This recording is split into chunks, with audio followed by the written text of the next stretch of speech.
हमने 5 लाख नियुक्ति पत्र बांटा उस गांधी मैदान से जो राजनीतिक रैलियों के लिए जाना जाता है कि घुसपैठियों को आप शरण देते हैं, आप निकम्मी सरकार हैं, आप नाकारा सरकार हैं। वो है सामनुवादी, सामंतवादी, और इनको तकलीफ इसी बात की है, अब इनको कुछ नहीं मिलता है। नमस्कार, मैं राकेश मोहन सिंह और प्रजाहित के खास कार्यक्रम में आपका स्वागत है। बिहार चुनाव के मुहाने पर खड़ा है, सभी दल अपनी सियासी बिसात बिछानी शुरू कर चुके हैं। आज हमारे साथ जो खास मेहमान हैं, आरजेडी के राष्ट्रीय प्रवक्ता हैं आरजू खान जी। उनसे जानेंगे कि तेजस्वी यादव जिस तरीके से बिहार अधिकार यात्रा निकाल रहे हैं उसके मायने क्या है और वो राजनीतिक समीकरण बिहार के कैसे बदलने वाला है। आरजू खान जी, बहुत बहुत स्वागत है हमारे खास कार्यक्रम में। शुक्रिया। सबसे पहला तो प्रश्न यही है सर कि 5 दिन की बिहार अधिकार यात्रा कल समाप्त हो जाएगी। इस यात्रा से आप क्या नए बदलाव देख रहे हैं और राजनीतिक समीकरण बिहार के किस तरीके से इस यात्रा से बदलेंगे? देखिए, 2020 का आप इलेक्शन देख लीजिए। प्रदेश की जनता ने ये ठान लिया था कि इस सरकार को, जो एनडीए समर्थित सरकार है, उसको हमको हटा देना है, उसको चेंज कर देना है, बदल देना है। वजह ये था बिहार के अधिकार, और ये जो बिहार अधिकार यात्रा है उसी के लिए है कि ई श्रम पोर्टल पे 3 करोड़ लोग जो 2 वक्त की रोजी रोटी के लिए दूसरे राज्यों में जाते हैं, वो पलायन क्यों कर रहे हैं?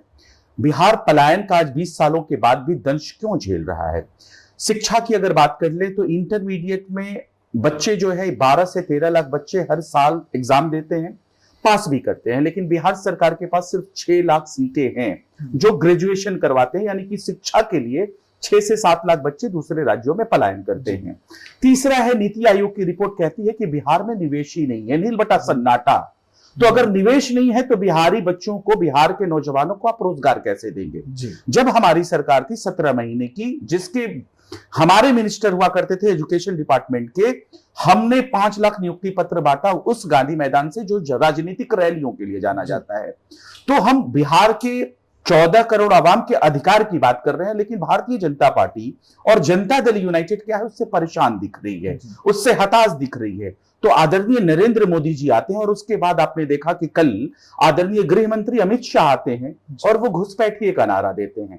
हम सवाल ये करते हैं, और सवाल ये होना भी चाहिए कि 20 सालों से शासन सत्ता बिहार में आपकी है और 11 सालों से केंद्र सरकार में आप हैं। एसआईआर के मार्ग प्रक्रिया से हमको तकलीफ थी, एसआईआर के टाइमिंग को लेकर हमको तकलीफ थी, एसआईआर को लेकर नहीं थी। और जिस तरीके से 65 लाख वोटर कटे बिहार प्रदेश में, उस पे सुप्रीम कोर्ट का ऑर्डर आया और उसने कहा कि नागरिकता जांचने का अधिकार गृह मंत्रालय का है, और आप घुसपैठिए की बात करते हैं। यानी कि आप बिहार प्रदेश से लेकर देश में पहलगांव हो गया चाहे पुलवामा हो गया, यानी कि घुसपैठियों को आप शरण देते हैं, आप निकम्मी सरकार हैं, आप नाकारा सरकार हैं। इसकी वजह से खुद सेल्फ गोल करते हैं। सर, आपने शिक्षा की बात की। शिक्षा की जब हम बात करते हैं तो सरकार की तरफ से ये कहना है कि हमारा जब से शासन है, नीतीश कुमार का 2005 में जब से शासन आया, लड़कियों को साइकिल मिली, लड़कियों को प्रोत्साहित करके घर से बाहर निकाला गया कि वह शिक्षा के मंदिर स्कूल तक पहुंच सके। आपका जब समय था तो चरवाहा विद्यालय की बात होती थी, बच्चे स्कूल नहीं जाते थे, शिक्षक नहीं होते थे। तो कई तब्दीली आई है। नीतीश कुमार ने बच्चियों से लेकर बच्चों तक सबको अलग अलग प्रोत्साहन राशि कह लीजिए या योजनाओं का लाभ देकर बच्चों को घरों से निकालकर स्कूल तक पहुंचाया। आप भैंस चराने की बात करते हैं। सबसे पहले जहनियत देखिए, वो मानसिकता देखिए। ये वो मानसिकता कहां से आती है जो कहते हैं विद्यालय को चरवाहा विद्यालय।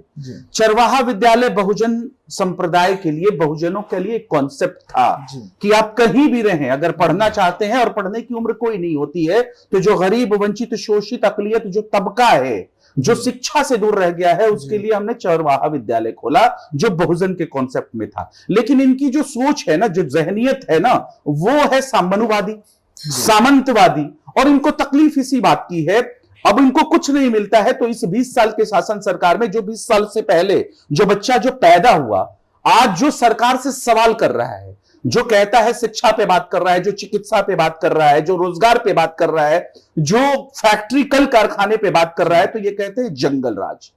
और एक अपना राजनीतिक बदनुमा, जो राजनीतिक जो चेहरा है ना, उसको छिपाने के लिए 20 साल ये पीछे चले जाते हैं। हम कहते हैं कि आप जाइए अतीत में, हम आपको खींच के वर्तमान में लाएंगे, हम आपको खींच के वर्तमान में लाएंगे। और ये जो योजनाएं की जो बात करते हैं कि इस तरीके से था, हम कहते हैं कि एनसीआरबी का डेटा उठाकर देख लीजिए। एनसीआरबी की डेटा में 2005 से 2022 तक का डेटा अवेलेबल है, वो कहता है 70,000 बिहारियों की हत्या हो चुकी है। मतलब किसी वार में भी 70,000 सेनाएं नहीं मरती हैं, इसका जिम्मेदार कौन है? और 25,000 महिला और बच्चियों के साथ जो है वो बलात्कार हो चुके हैं। ये मैं नहीं, राष्ट्रीय जनता दल का डेटा नहीं है, ये भारत सरकार का डेटा है। तो इसका जिम्मेदार कौन है? 1 लाख से ज्यादा अपहरण हुए हैं, जो एनसीआरबी का डेटा बताता है। और आप कहते हैं हमको जंगल राज, परसेप्शन फैलाना चाहते हैं। अपने बदनुमा चेहरे को, राजनीतिक जो चेहरा है उसको छिपाने के लिए आपको 20 साल पहले जाके सहारा लेना पड़ता है, झूठ का, फरेब का, मक्कारी का। और आप राजनीतिक इसका फायदा उठाना चाहते हैं, ध्रुवीकरण करना चाहते हैं और बिहार की गद्दी पर बैठना चाहते आपने हैं। सर जो बलात्कार की बात कही, हत्याओं की बात की, अभी हम जिस पारस हॉस्पिटल में ही एक बड़े बिजनेसमैन की आईसीयू में घुसकर हत्या कर दी गई, लेकिन इन सबके बावजूद सरकार कहती है कि हमारे पास शिक्षा शक्ति है। अगर कोई क्राइम करता है तो क्राइम पूरी तरह से रोका नहीं जा सकता, लेकिन हमारे पास शिक्षा शक्ति है कि क्राइम होने के बाद हम एक्शन ले रहे हैं। पूर्व की सरकारों में ऐसा नहीं होता था, सीएम हाउस से ऑर्गेनाइज तरीके से क्राइम का संचालन होता फिर था। ये झूठ का सहारा लेते हैं। आज वो जीवेश मिश्रा कौन है? बिहार सरकार के कैबिनेट के मंत्री हैं, जो नकली दवा में सजा याफ्ता आदमी है। वो मुजरिम है, लेकिन भारतीय जनता पार्टी और जनता दल यूनाइटेड का कैबिनेट का हिस्सा बना हुआ है। तो इन्होंने तो अपने ऊपर सवालिया निशान खड़ा किया। कल क्या होता था, मैं आज के वक्त में आता हूं, ये वती अतीत में जाएंगे, वे वर्तमान में लेके आता हूं। बिहार प्रदेश में अनंत सिंह जैसे लोग 200-200 राउंड गोलियां चलाते हैं, और गोलियां चलाने के बाद आप जैसे पत्रकारों से बाइट देते हैं, और 2 दिन के बाद डॉक्टर भीमराव अंबेडकर का दिया हुआ इस देश में संविधान की शक्ति है कि सरेंडर करना पड़ता है और जाके जेल में जाते हैं। वो आनंद मोहन जो अपराधी हमारे साथ रहता है तो वो अपराधी हो जाता है, इनके साथ ये कानून में रद्दो बदल करके उसको जेल से के बाहर, सलाखों से इनको बाहर छुड़ा कर लेकर आते हैं। यानी कि यहां ऑर्गेनाइज तरीके से सरकार खुद सत्ता संपोषित और सत्ता संरक्षित कर रही है। लेकिन आनंद मोहन का जब आप नाम लेते हैं तो उनके परिवार के लोगों को विधायक बनाने वाले भी आप लोग। तो यही तो मामला है ना। जब वो, उनकी बीवी आती है, परेशान होती हैं, उनके बच्चे परेशान होते हैं, हमारे पास आते हैं, तो राष्ट्रीय जनता दल तो इसीलिए जानी जाती है, गरीब वंचित शोषित। अगर उससे पहले आप चले जाइए तो उससे पहले आपने ये भी देखा होगा कि आदरणीय नीतीश कुमार भी आए थे, बोल रहे थे भारतीय जनता पार्टी हमको मेरी पार्टी को तोड़ना चाहती है, मेरी कुर्सी पे को खाना चाहती है। तो हमने कहा कि आप आइए, और यही राष्ट्रीय जनता दल की पहचान है। और हमने फिर उनके पार्टी को भी बचाया, उनको सीएम भी बनाया। तो हमारी ऐसी पहचान है जो गरीब वंचित शोषितों के लिए काम करती है, और इन मनुवादी और सामंतवादी सोच के लिए यही परेशानी है। लेकिन जब आप सामंतवादी और मनुवाद की बात करते हैं तो मेरे को याद है कि तेजस्वी यादव जी ने पिछली बार गांधी मैदान से लोकसभा चुनाव में नारा दिया था, जब महागठबंधन की रैली थी, कि माई बाप। उसमें अगड़े भी थे और पिछड़े भी थे। लेकिन इस विधानसभा चुनाव में सुनने को मिल रहा है कि वो माई बाप का नारा कहीं पीछे चला गया है, और सिर्फ जो अखिलेश यादव यूपी में पीडीए का नारा दे रहे हैं, कुछ कमोबेश वैसी ही स्थिति आपके यहाँ भी बनती जा रही है। और क्या आपने ब्राह्मण और राजपूतों को नकार दिया है? एकदम नहीं, एकदम नहीं। अगर हमारा इतिहास देखिए तो एक साथ जो है राजपूत और ब्राह्मणों को हमने 12 मंत्री बनाए हैं अपने पार्टी से। गरीब वंचित का तो खैर बात ही छोड़ दीजिए।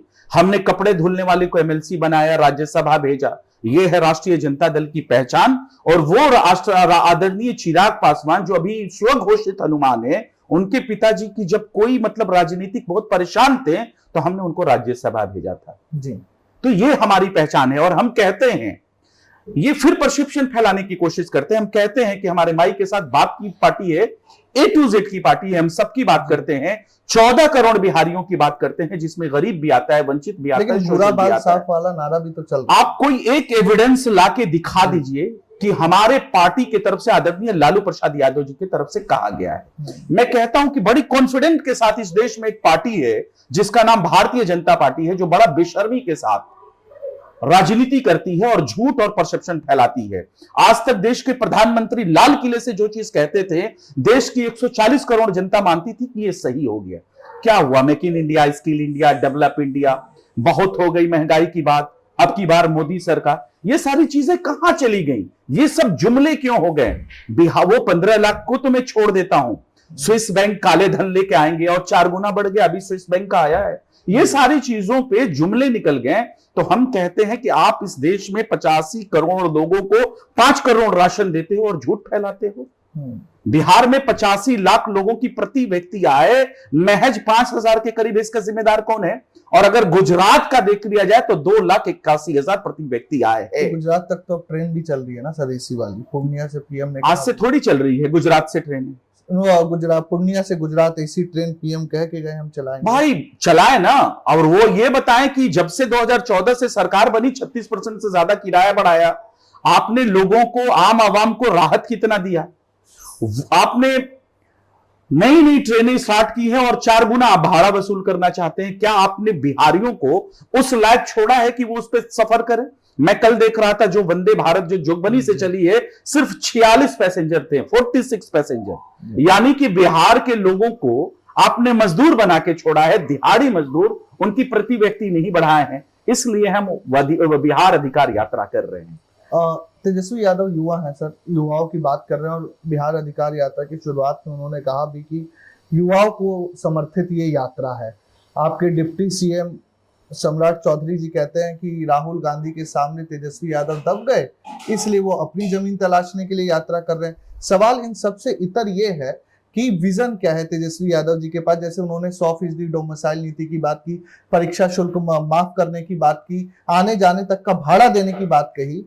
ये बात सर आपको लगता नहीं है कि दिल को बहलाने को गालिब ख्याल अच्छा है, युवाओं को अट्रैक्ट किया जा सकता है, लेकिन बजट कहां से? देखिए, हमारे पास विजन इतना है जी कि हमारे विजन को आदरणीय प्रधानमंत्री भी चोरी करते हैं। जी जब हमारी महागठबंधन की सरकार थी तो हमने अपने राज्य के राशि पे जी जातीय जनगणना करवाया था। आज नरेंद्र मोदी जी कहते हैं हमारे विजन को चुराते हैं और बैकफुट पर आके कहते हैं, अनाउंस करना पड़ता है कि पूरे देश में हम जातीय जनगणना कराएंगे। वो अलग बात है कि डेट नहीं बताएंगे। जी देखिए, हमारा मामला था कि वृद्धा पेंशन को 400 से बढ़ा के 1500 करेंगे।